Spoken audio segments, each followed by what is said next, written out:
Good afternoon, everybody. Hello. Thank you so much for coming out on this beautiful day. Today, we're going to talk about one of the most critical topics I can think of in our current global landscape. And I look forward to hearing more from our special guests. For those who don't know me, and I see so many familiar faces here, I'm Megan Torrey. I'm the Chief Executive Officer of the World Affairs Council of Connecticut, where we have been engaging our community in global issues for 100 years. Having been founded in 1924, we continuously work with our community to have you engage in important global issues. I am also the community ambassador to the United States Navy for the state of Connecticut, where I get the opportunity to connect our community to issues around the Navy. And if there's anyone in the audience that wants to sign up, see me after the program. So today I have the privilege of facilitating a discussion on China and its worst nightmare, partnerships, with Congressman Joe Courtney and Deputy Chief of Mission at the Embassy of Australia to the United States, Ambassador Paul Myler. Before I introduce our esteemed guests, I have just a little bit of housekeeping. I want to remind you to have your phones on silent. We're going to have a robust discussion today with some Q&A from the audience, and you'll see the microphones on either side. My challenge for you is to please ask great questions that are succinct and straight, and please don't make any statements. I want to get to as many questions as possible. So now it's my pleasure to introduce our speakers for today. Congressman Joe Courtney. He's represented Connecticut's 2nd Congressional District since 2007. As senior member of the House Armed Services Committee and the ranking member of the House Sea Power and Projection Forces Subcommittee, Joe Courtney has led the effort in Congress to strengthen the United States undersea supremacy. When Joe Courtney arrived in Congress, Electric Boat was facing significant workforce reductions, and for the first time in 50 years was not actively designing the next generation of submarine. Because of funding secured by Joe Courtney through his committee work, the men and women of Electric Boat have been building 2 submarines every year since 2011, fueling growth across the submarine industrial base. And just last year, Electric Boat hired a record 5,300 new employees. Congressman Courtney also serves as the co-chair of the bipartisan AUKUS working group and Friends of Australia caucus, where he leads congressional, diplomatic, and policy efforts to execute the trilateral AUKUS mission with Australia, Australia and the United Kingdom to ensure peace and prosperity in the Indo-Pacific region. Ambassador Paul Myler is Deputy Chief of Mission at the Embassy of Australia to the United States. He has supported Ambassadors Haki, Sindinos, and now Rudd through the major geopolitical and economic shifts of the last 5 years, including COVID-19, China's economic coercion, and Australia's responding diversification of markets and prioritization of trusted supply chains, re-energizing the Quad, and founding AUKUS, designing Australia's response to the Biden administration's Inflation Reduction Act, and the revival of the threat of major power conflict. Prior to Washington, Ambassador Myler held the positions of Assistant Secretary, Northeast Asia, and Assistant Secretary, India and the Indian Ocean with the Australian Department of Foreign Affairs and Trade, spearheading efforts to increase strategic and defense cooperation, diversify Australia's economy, and generate a more robust Indo-Pacific regional architecture. Ambassador Myler led Australia's civilian participation in key Indo-PACOM military exercises in 2017 and in 2019. From 2013 to 2015, Ambassador Myler was Australia's ambassador to the Russian Federation and countries of Central Asia. He has also served as Chief of Staff to Australia's Minister for Resources and Energy. Ladies and gentlemen, please welcome our esteemed guests.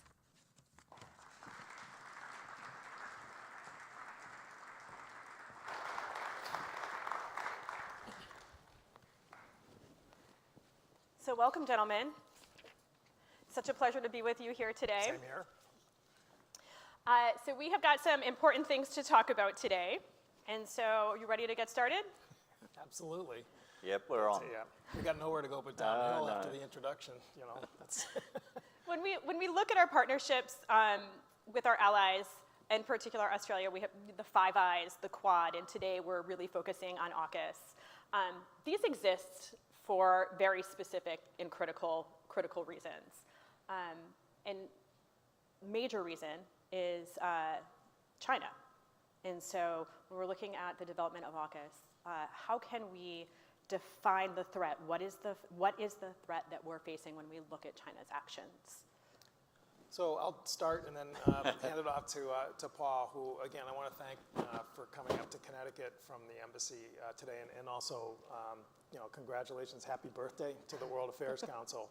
I would say that the reason why a lot of these alliances have been formed is really not because we're trying to single out one country. We're trying to, basically preserve a free and open Pacific and Indo-Pacific, because that really, up until recently, was sort of the dominant sort of arrangement after World War II, which, guaranteed a whole series of protections for countries, some allies and some who also are in the region that are non-aligned in terms of maritime freedom of navigation, freedom of overflight in terms of air travel, and really, again, trying to promote free trade and peaceful coexistence.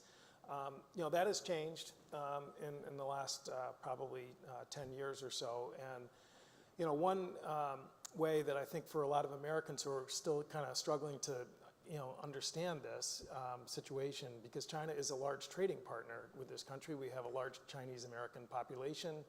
We have a lot of connections to China historically.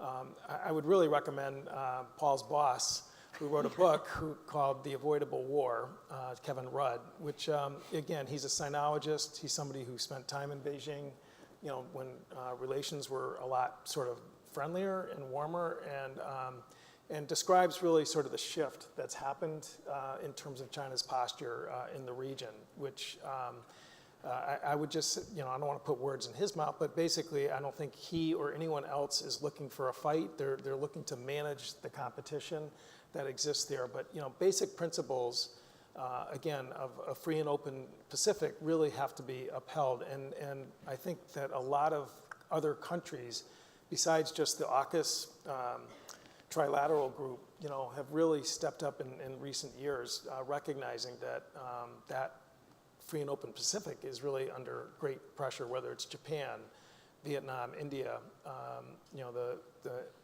Indo-Pacific countries in the Pacific Islands. So, I think that's really what is kind of the real driving force, not an agenda of domination, but really just trying to protect what I think was a really healthy arrangement for everybody, including China. Yeah, couldn't agree more, Joe, and thanks, Megan, and hi to everybody. Thanks for organising the centenary of the Connecticut World Affairs Council only a couple of days out of after the administration submitted their budget bids. So I need to also greet the inordinate number of Australian journalists that are watching this on live stream. I don't think you've ever had this high a proportion of the Australian media tracking this particular one.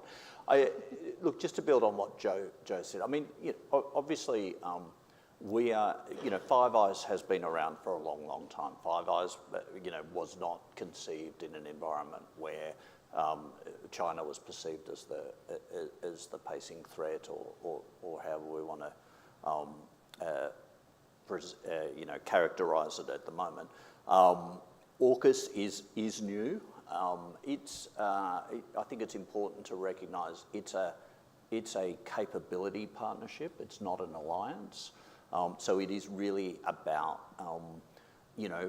creating, one, obviously nuclear powered submarines, but creating an ecosystem where these three countries can really work hard to maintain the competitive edge that is necessary to protect what we see as being a free and open Indo-Pacific. And I think, in this, it's important that we emphasise that, the US, Australia, we very much see ourselves as the status quo powers in this context. We're the ones that are trying to protect the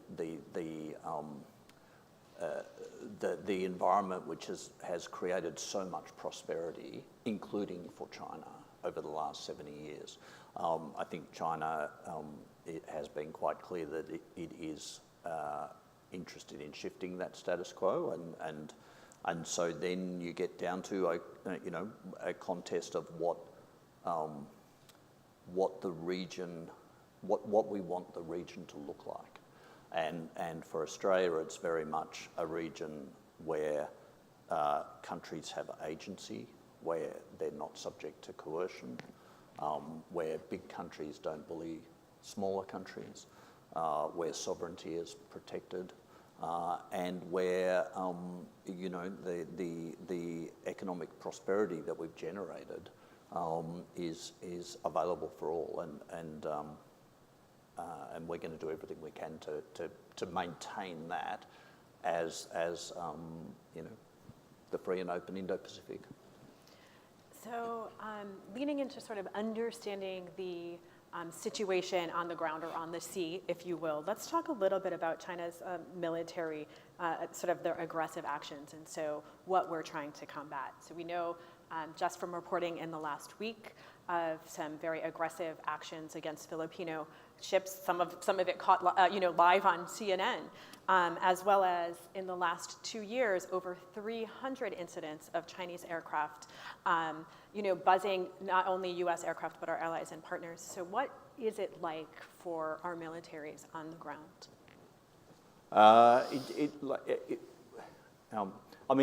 We should say our militaries operate throughout the Indo-Pacific, on a daily basis.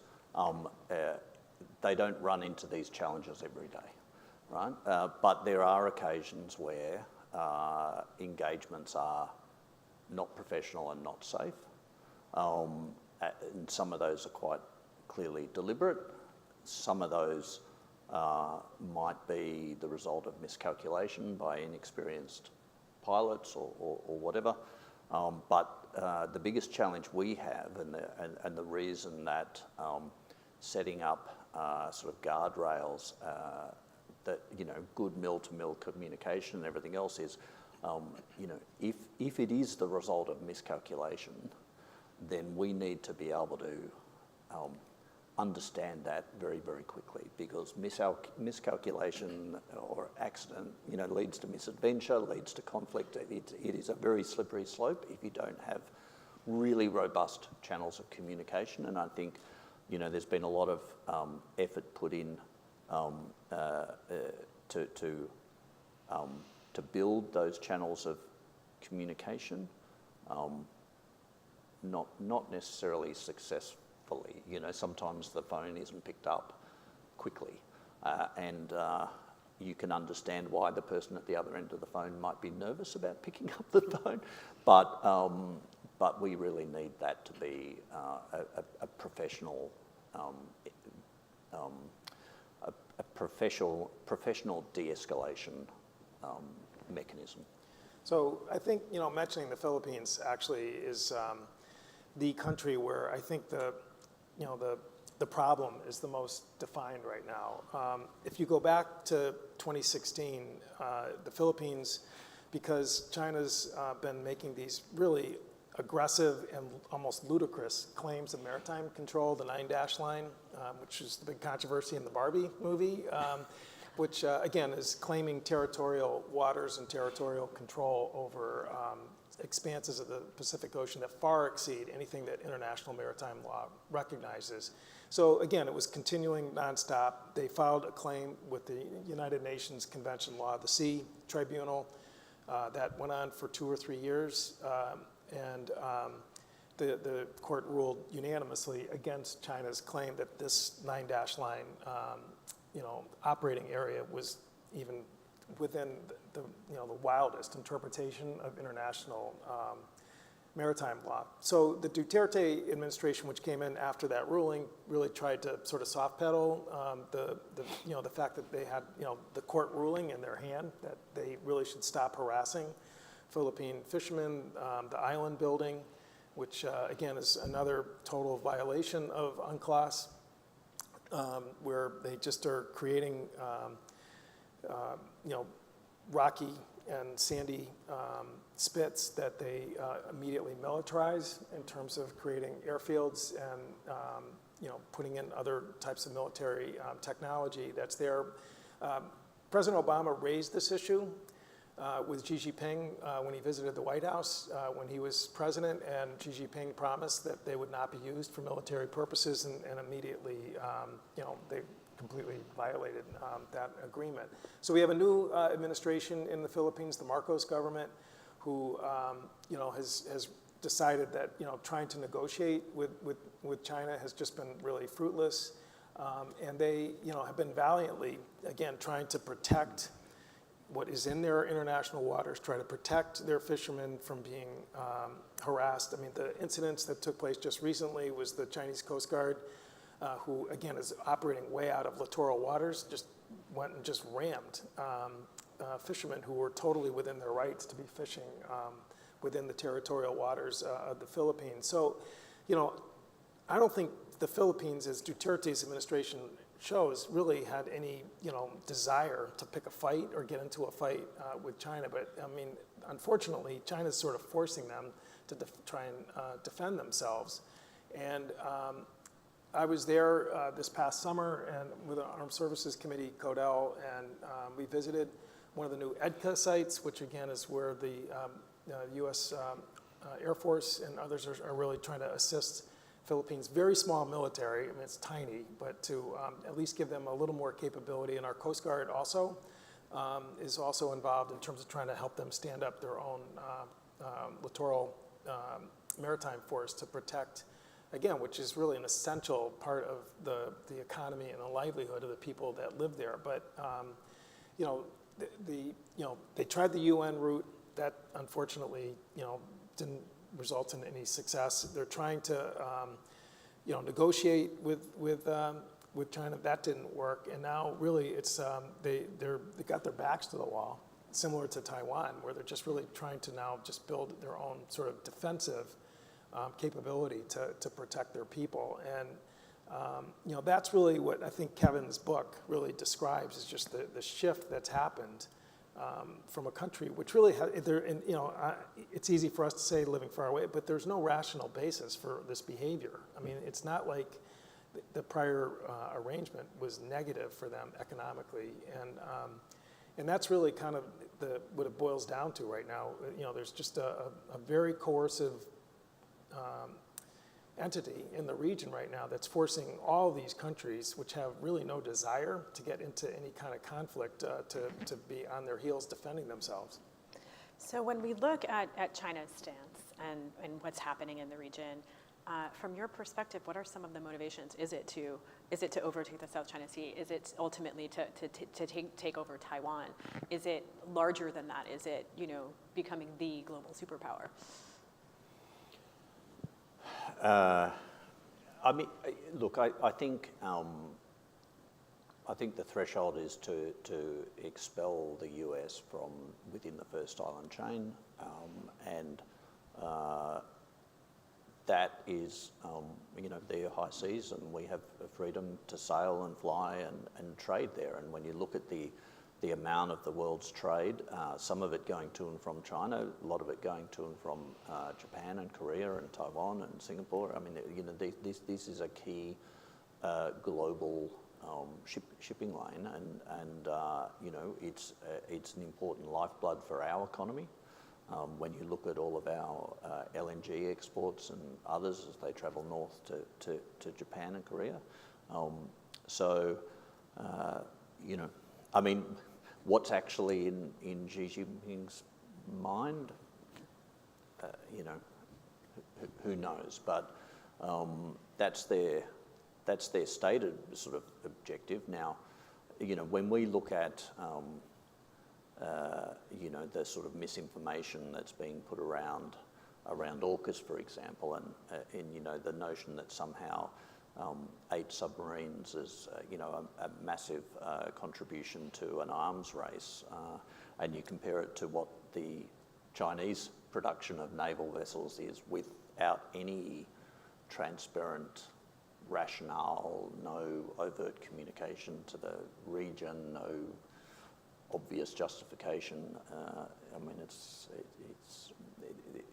It's very hard to fathom. So let's pivot and talk about AUKUS. And from both of your perspectives, why is AUKUS the partnership to counter the threat from China? Well, again, I do think that there's other alliances in the region there that also are important. We stopped in Japan on our trip and visited Okinawa, and there's no question that if you look at the posture of the Japanese government in recent years, it's quite extraordinary. Again, because of external events and pressures that are on them, but they just increased their defense budget by 16%. They're definitely much more engaged. They're part of the Quad, which is what you mentioned earlier, which is the 4-country diplomatic coalition that is also tied to security issues there. But AUKUS, I think was, and Paul can comment on this from Australia's point of view, but I think that what we see on the Sea Power Subcommittee is just that the Indo-Pacific region now is where the largest portion of our undersea fleet is now based, and it's about 60-40. The other 40, on the other side of our country, the U.S. is very busy too, but the Indo-Pacific, obviously, which is a massive part of the globe, is consuming a lot of our naval vessels and resources. The Australian Navy has had a relationship with the U.S. Navy for decades and decades. They have a submarine fleet of their own. I visited their diesel-electric subs, the Collins class, on my 2 trips over there.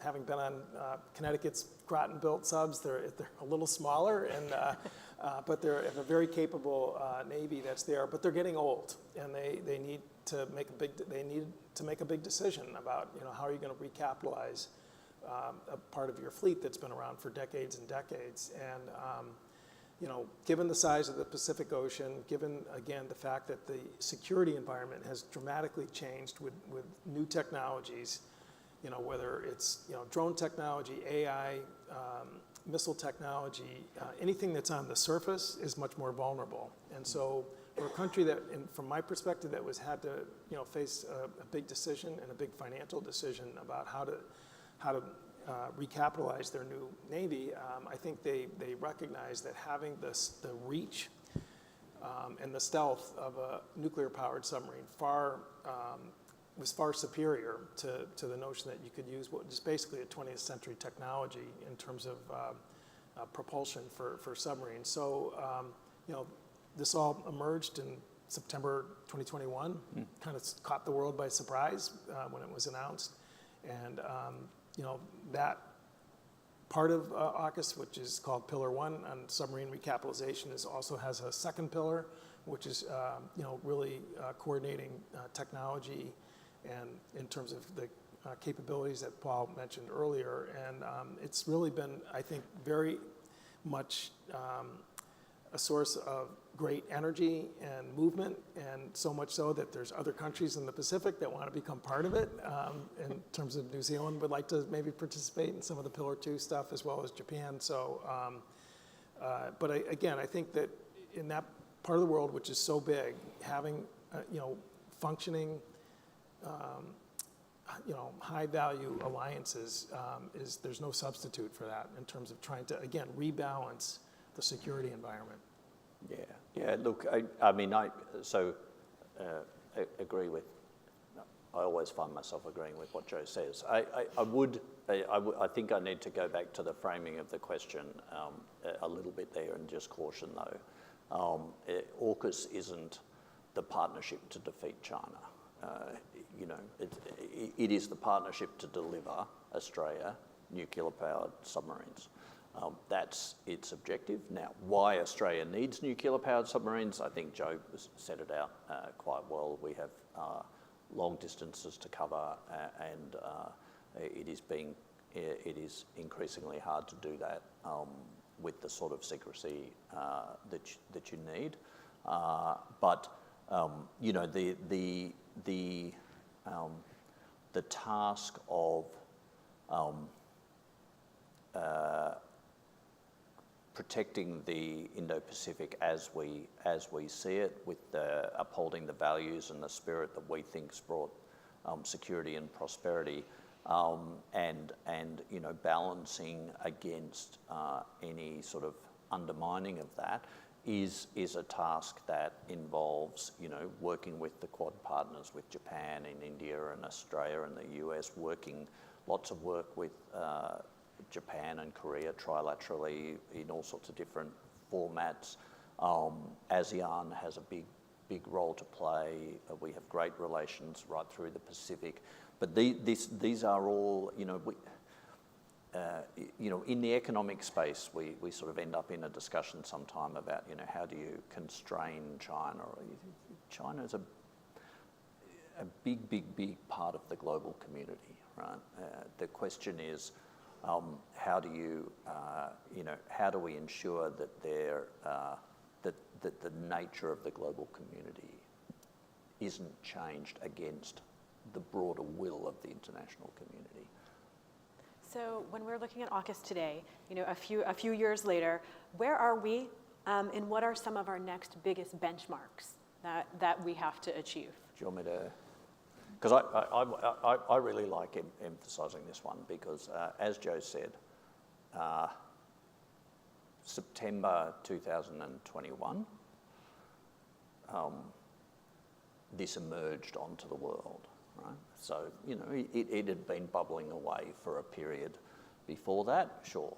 So say we've been on this journey for a little over 3 years.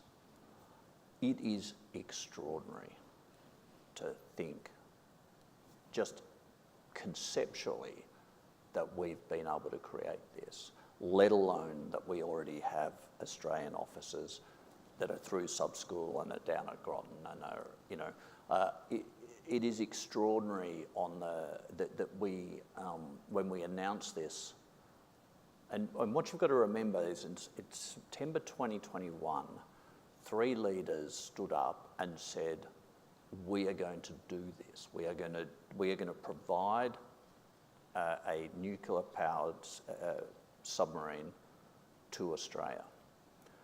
But all they really did was say these 3 leaders have the political will to do it. They didn't actually have a plan at that stage. They said, we're going to go away, we're going to come up with the optimal pathway as to how to do that. We're going to come back in 18 months and we'll announce the optimal pathway. And so a year ago, roughly today, they announced that optimal pathway. So all they were announcing was a political will. And I think people misunderstand. So, you know, you fire the gun. And over 18 months, you know, all the press was, we're never going to see these submarines until 2040. You know, this is pie in the skies. You know, over 18 months, our experts come up with what they called the optimal pathway, which is, you know, a little bit clunky, but essentially delivered a significant increase in the number of SSNs west of the dateline from now, a rotational force of US submarines deploying out of Western Australia from 2027, Australia having our own sovereign nuclear submarines, your Virginia class, from the early 2030s, and us delivering the AUKUS submarine in the 2040s. So yes, the AUKUS submarine is still out in the 2040s, but you fundamentally changed the dynamic of the way the submarine fleet exists in the Indo-Pacific from today. There's an LA class tied up at Henderson in West Australia right now. And so that's simply extraordinary in the way that it's progressed. And as we've got people on sub-school, we've got people in Pearl Harbor learning the trades, we've got people in Guam, we've got people on tenders. We're targeting the maintenance backlog because that's a way in which, we're essentially adding another maintenance yard to the submarine industrial base with Henderson over time. We're adding another shipyard for the manufacture. This is extraordinary. And then on Pillar 2, where you can't point to something that goes, splash, bang, whiz, pop, we've created, with the help of Joe and his colleagues up in Congress, a license-free environment for co-development and collaboration of the technologies that we will need. And when we say this, we're not talking about science projects. I mean, yes, there'll be science projects, but we're talking about accelerating capability into warfighters' hands in the theatre in the next 3 to 5 years. So this is really how do we pull emerging technology through the development chain really quickly and put it into the theatre. You cannot do that if you're having to go through any number of clerks who are filling out forms to approve licenses, right? That's just, it's not going to happen. It's going to take you 3 years to get your first form ticked off. So the work that had to be done was to create this ecosystem. And it is extraordinary to me to think that we managed to do it in 9 months from woe to go. So this is, I think when people, it's quite easy to look at this and say, but where is it? In 3 years, we have radically transformed the way that we look at the defence industrial base between our 3 countries. And so, Congressman, we know that Connecticut is home to the submarine capital of the world and electric boat. What does it mean for us here in Connecticut? So, obviously it has a huge impact in Connecticut. As Paul said, we welcomed the first 3 Australian naval officers a couple weeks ago to Groton. And who arrived, by the way, on the day that we got all of the snow. That's right. And they had never seen snow before. So welcome to Connecticut. That's right. So, because, actually in that point, I think people recognized early that, if you're going to have sovereign Australian submarines, you got to have a naval, proficiency pipeline, in terms of being able to command and control them. So in 2023, we passed an amendment in the defense bill, the NDAA, that authorized, again, the U.S. Navy to take on that process. And again, the first 3 have arrived. They are going to be followed by dozens and dozens more. And it actually was very exciting. We brought them down to sub-vets in Groton, and the old timers there were just talking about their times they served in Australia there, which was a lot of fun. But we actually just came this afternoon from the University of Connecticut Technology Park, where we have the National Institute of Undersea Vehicle Technology, and they had just returned from Australia, where again the UConn and University of Adelaide and other universities there are already building these relationships. Same is true of URI, and again that's in both pillars. Where this process is really moving out and moving fast. Yeah. And one of the provisions of the optimal pathway, which was announced a year ago, pretty amazing. Sort of statement by Australia is that they're prepared to invest $3 billion into the U.S. Submarine industrial base. That has never happened before, where another country has taken, expressed the willingness to make that move, because they correctly see that, for this to succeed, we have to expand capacity. And I say it never happened before. I know that's true because in the defense bill we just passed in December, we actually had to pass a law that would authorize the Department of Defense to accept funding from another country for that purpose. We turned up with a big novelty check and they didn't have a bank to put it in.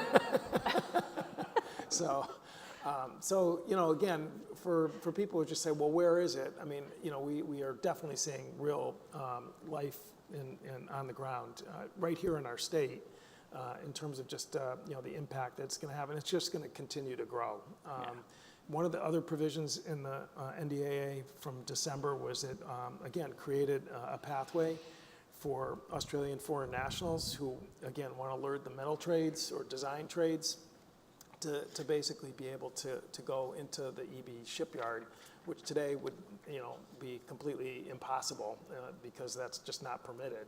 So the AUKUS legislation created, again, a pathway for folks to come over here and skill up in terms of what their own plans are, and it's in the hands of the State Department right now. They're going to be issuing rules and regulations, but we heard again this afternoon that it's this summer that we should actually have that in place. So everybody's got to learn how to speak Australian in Connecticut because again we are going to see a lot of foot traffic. Yeah, but I think, we had this discussion with the governor earlier on today. The exciting thing is if workforce is one of the big challenges, then you've now got, when you're talking to young, high school students or whatever, you've got a career path which is, yes, work at Groton, work with Electric Boat, but you could spend 5 or 10 years in Australia, you could pop over to Hawaii, you could end up in Barrow in the UK. I don't think anybody really wants that option, but but certainly coming backwards and forwards between New England and Australia sounds like a good way to spend a career and a life. So I think it's you're going to see a lot of Australians here. We're going to expect to see a lot of your tradesmen coming our direction, and the key is to grow the pie by making this a much more attractive world to live and thrive in, and I think just having those few more shipyards and those few more maintenance yards and some good locations is going to be really good. Absolutely, and I was telling the ambassador before, having been to Australia, they're the most fun people I've ever met in anywhere in the world. So we'll welcome all of the Aussies here to Connecticut. Except when they're at the helm of a Virginia class, when they're very, very serious and complying with all of the. So I'm going to ask everyone to sort of get your questions ready, get in line with your questions. And Ambassador, I'll ask you to expand a little bit more on Pillar 2, because I think having, living here in Connecticut, center of submarines, we really are hyper focused on submarines, but let's talk about Pillar 2, quantum AI, hypersonics, electronic warfare a little bit more in its impact. And so get your questions ready and feel free to go up to the microphones.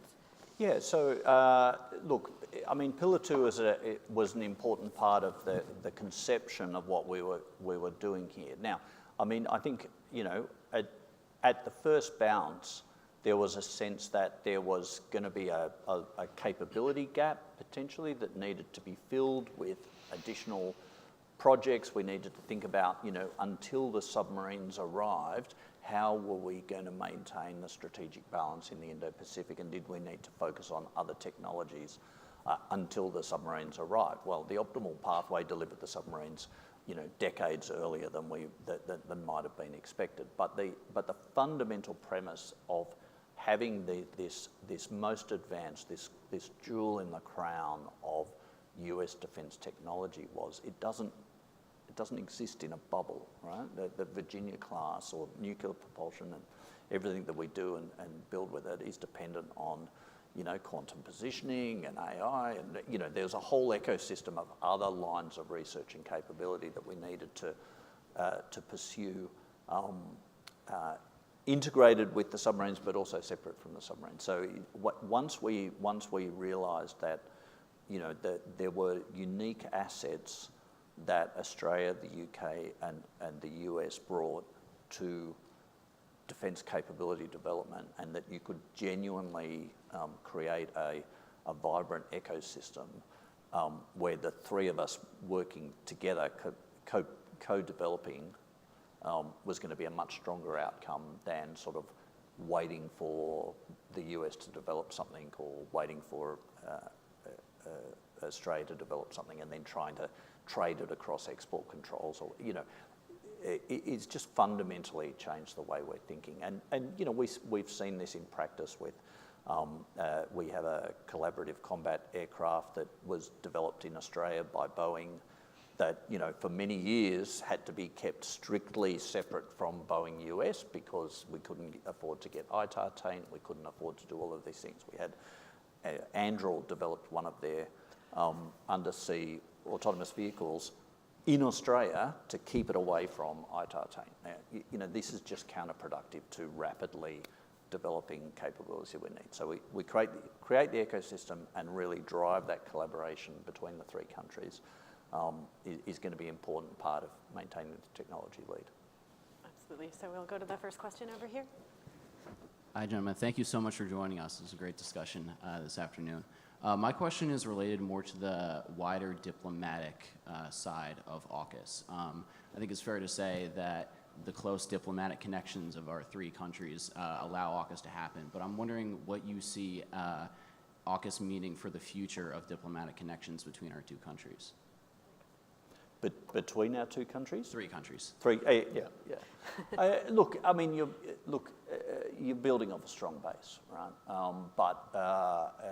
And we have had a long history of very deep integration between our militaries, and we were just discussing, the deputy commanding officer at USAPAC has been an Australian for a long time, and there are lots of other Australians that are in US command structures, not embeds, not liaison officer, whatever, but actually exercising command.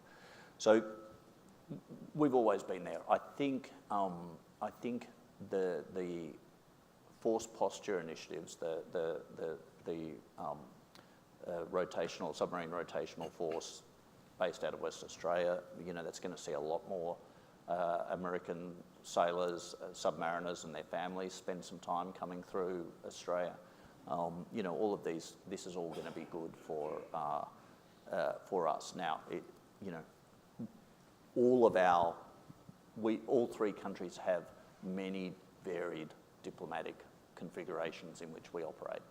So, Australia, the Quad, incredibly important. G20, APEC, still important. The US does, at the end of the day, have a big transatlantic focus. The UK, obviously. So it doesn't change the diplomatic architecture per se, but I think it just deepens this relationship. The only sort of comment on top of what we just heard is just, what's interesting since the optimal pathway in particular was released a year ago is the amount of communication that exists between members of Congress and parliamentarians amongst the three countries, which really didn't exist before. Yeah. But now, I've got like a text chain with, members of parliament, which worries me, but that's fine.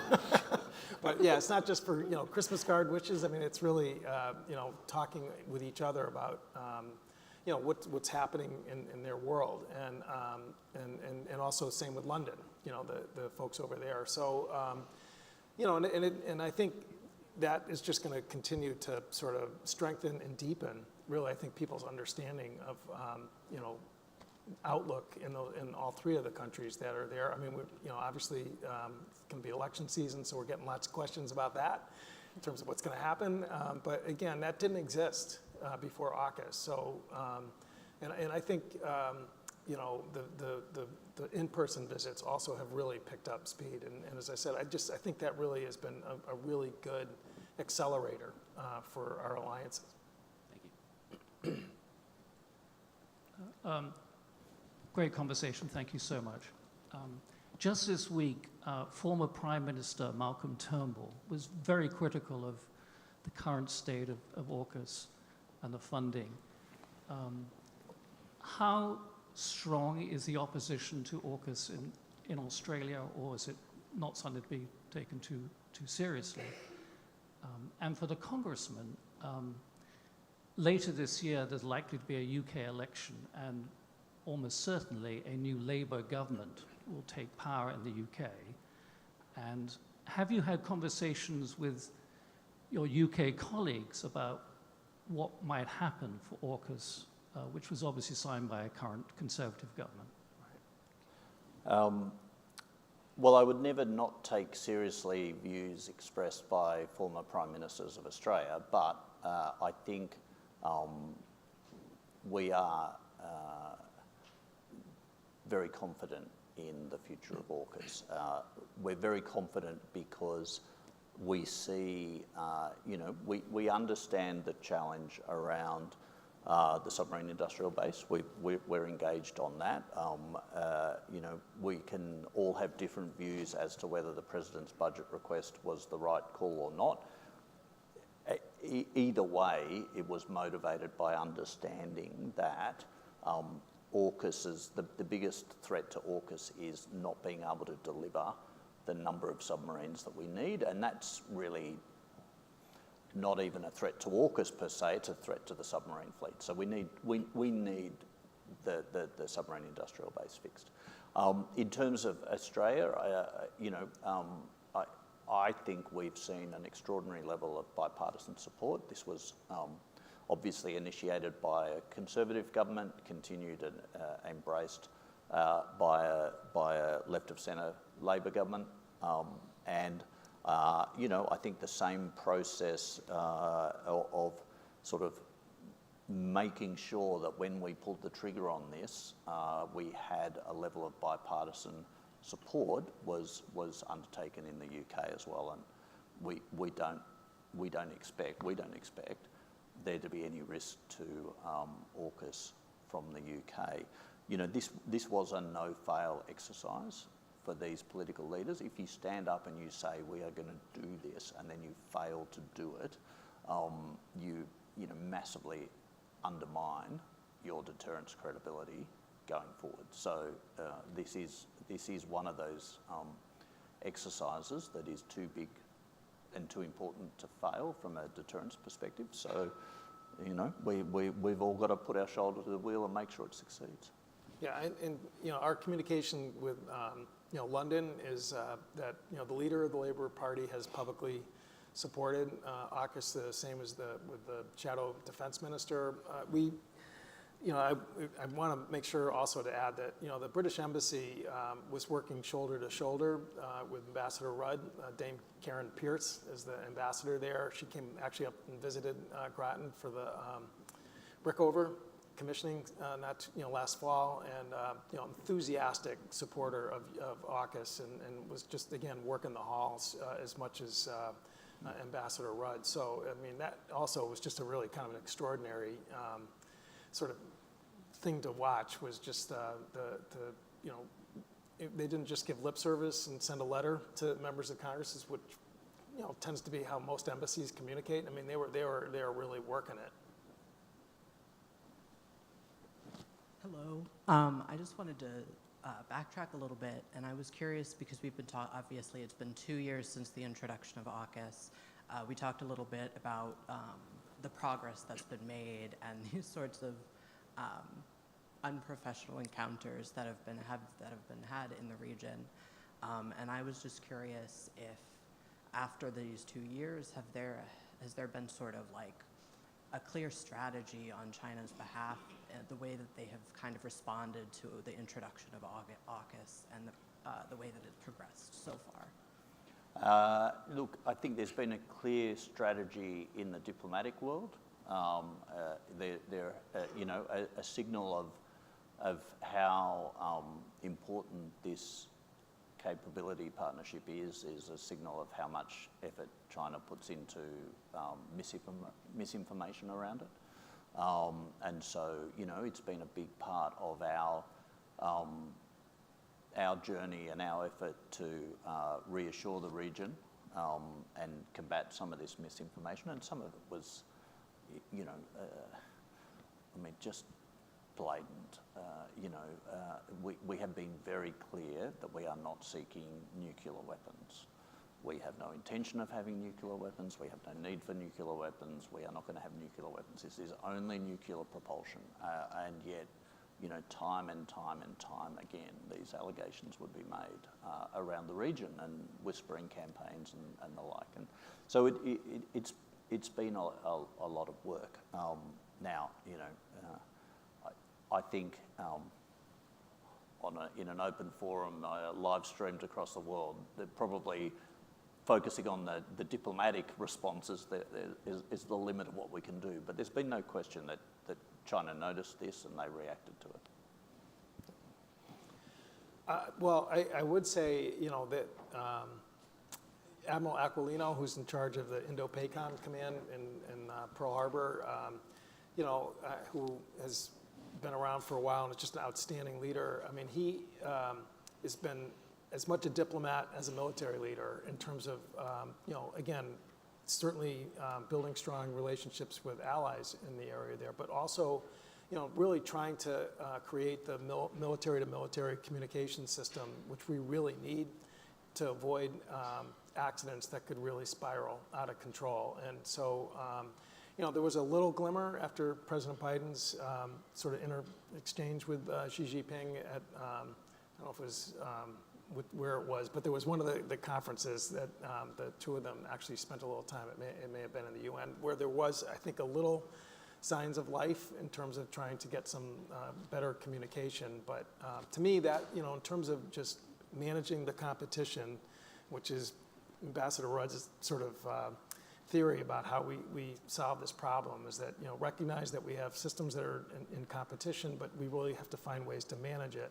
Having that military-to-military communication is just, issue number 1, 2, and 3 in terms of trying to avoid, as I said, having this situation just sort of spiral.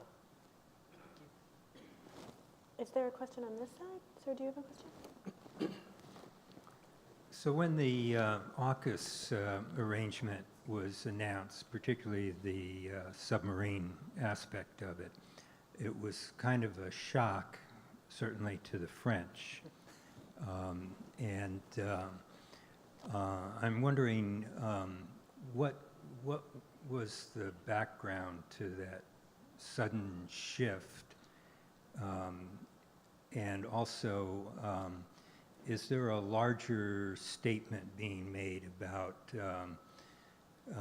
the desirability or not of European involvement in the Pacific sphere? And lastly, how are Franco-Aussie relations these days? Look, this was a difficult decision. The original decision to pursue the French option for our next generation submarine, which was not nuclear powered, delivered to the French the largest military capability contract that they'd ever received. But as with every such contract, there are lots of gates that come up about, are we taking it to the next stage, and are we taking it to the next stage? And the reality is that it became apparent to the government that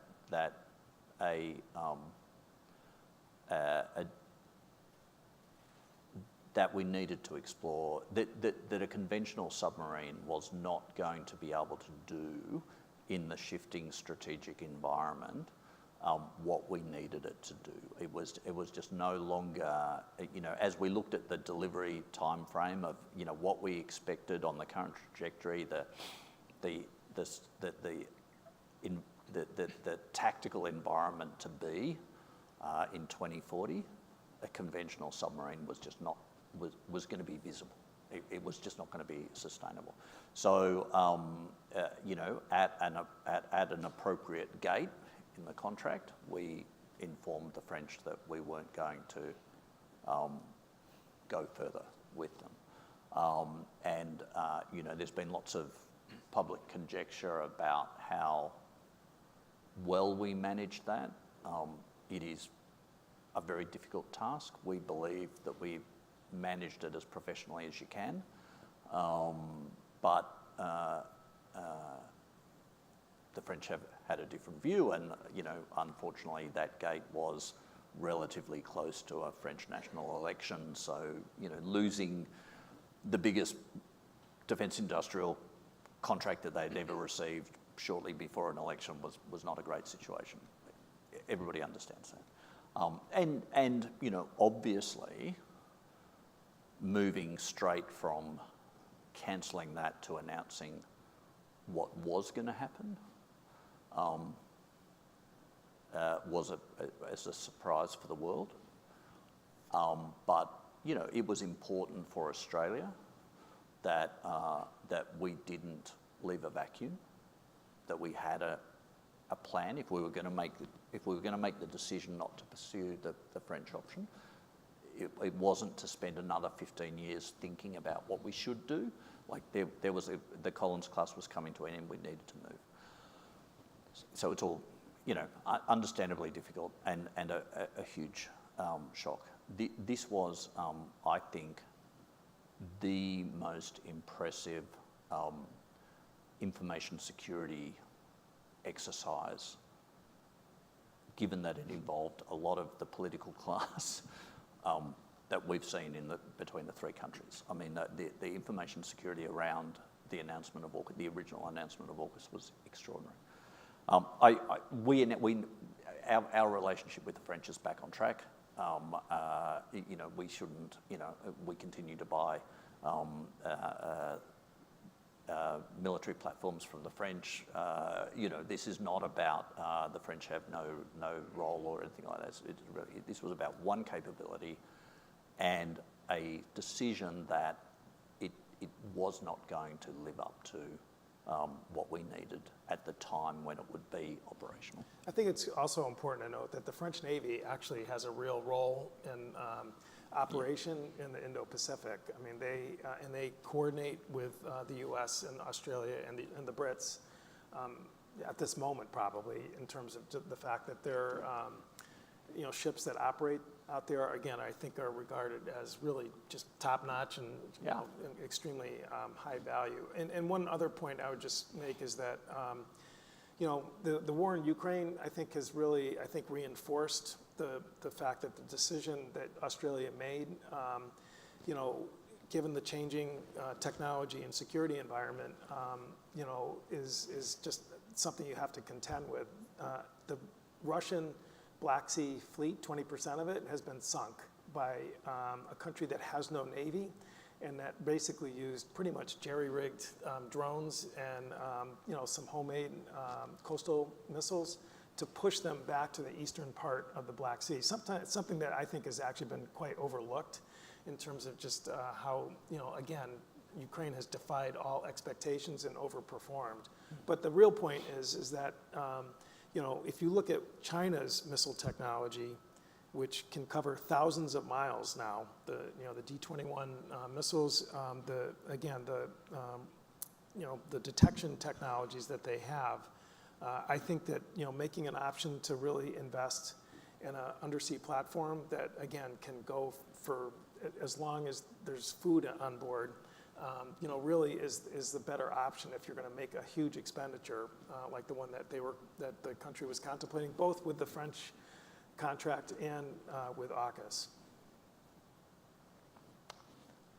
So as a follow-up on the China question, I wanted to ask about the Taiwan. First, I just want to make a comment. China has a lot of nerve to complain about nuclear missiles when they're fueling a nuclear arms race, which is quite remarkable and is not getting enough coverage. And then the supersonic missiles, it does make surface vessels seem very, very vulnerable from multiple angles that we didn't have in the past. So I just applaud what you're doing and the alliance as a U.S. and global citizen. So just wondering if you have any other insights within the bounds of what you can reveal publicly, the threats to an invasion, to a blockade, to cutting cables, et cetera. Obviously, that's behind the scenes very important aspect, and anything on that. And also, they belatedly passed the legislation for our obligations in the Pacific, to Micronesia and elsewhere, and that seems to me like a bare minimum that China is so aggressively going after relations and possible bases. How could the AUKUS support, keeping those islands firmly in our camp? Thank you. But I'm going to jump in and take the Micronesia one and hand the Taiwan one to Joe. I say that flippantly, but it is wonderful that Joe and his colleagues managed to get the COFA funding through. The compact states are incredibly important. They occupy a lot of very strategic space out there. They have a long history of relations with the United States, and this is a once in every 20-year negotiation, and you know, to have successfully brought it to a conclusion, so that neither Joe nor, well, I don't know how long you're going to stay in the Congress, but I'm certainly not planning on being around in 20 years for the next negotiation of this.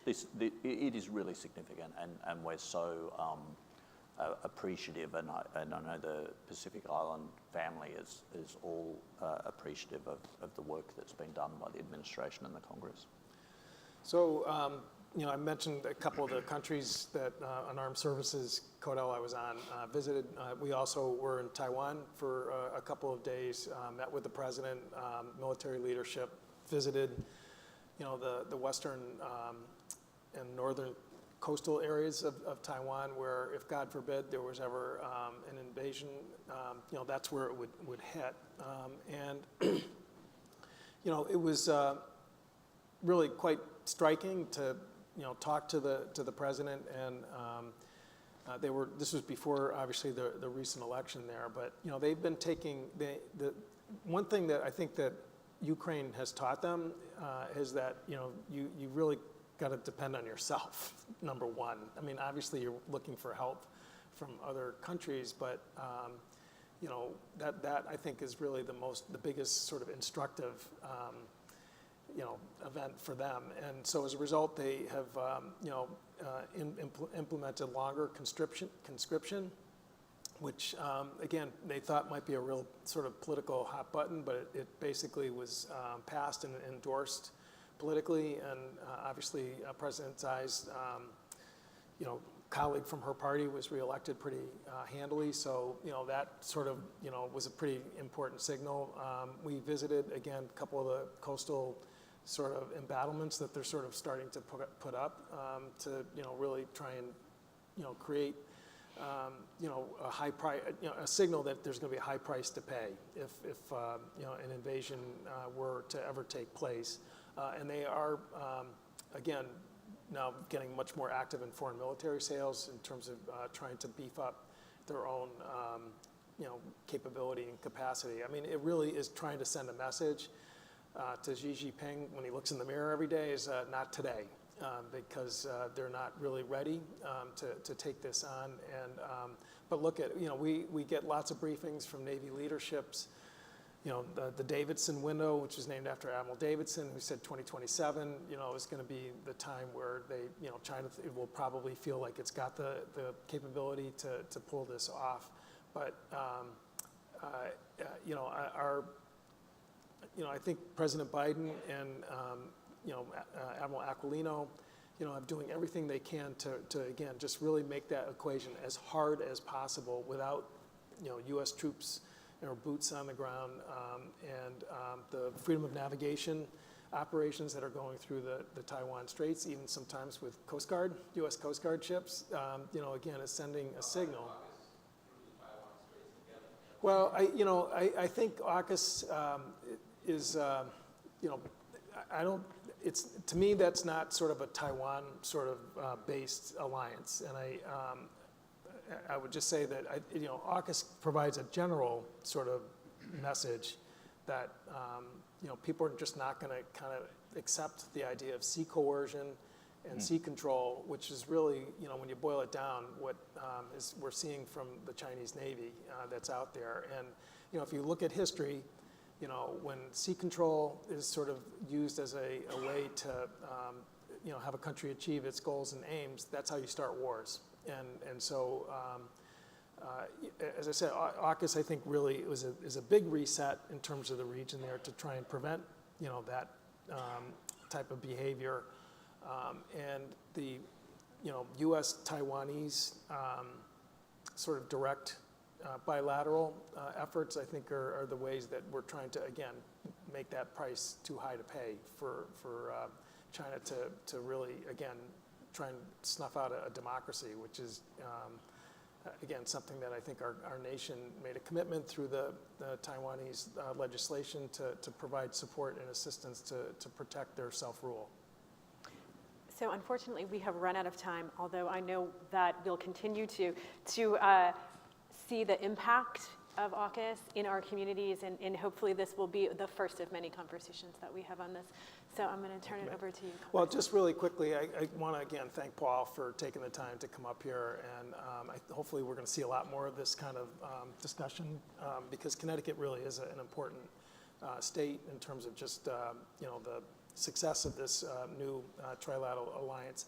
I would say, when Congress passed the provisions that created the authorities to move this forward, it would not have happened without really the active participation of the embassy, who really was working the halls and trying to educate members and elevate the discussion in terms of the fact that, this is not sort of your normal, sort of debate in the defense bill. And the fact that it was passed in a 9-month time frame to authorize the sharing of nuclear technologies, which has not happened since 1958 when we did it with the UK, the sale of nuclear submarines, which has never happened, again, carving out pathways for technology sharing, which there's people in the audience here who've struggled with ITAR over the years, knows how incredibly hard that is to achieve that, and also to, again, create a pathway for more Australians to work here and skill up. I mean, for that to all happen with a large bipartisan majority in this Congress,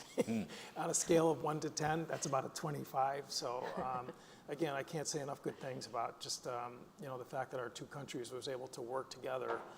We're joined by values and interests, and it's again, I think one of the strongest alliances our nation has, and it's important to again,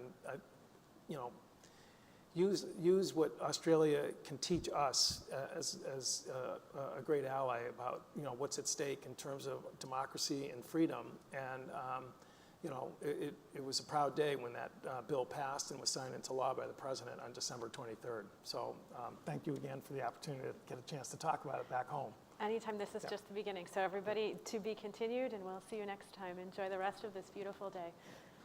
Thank you.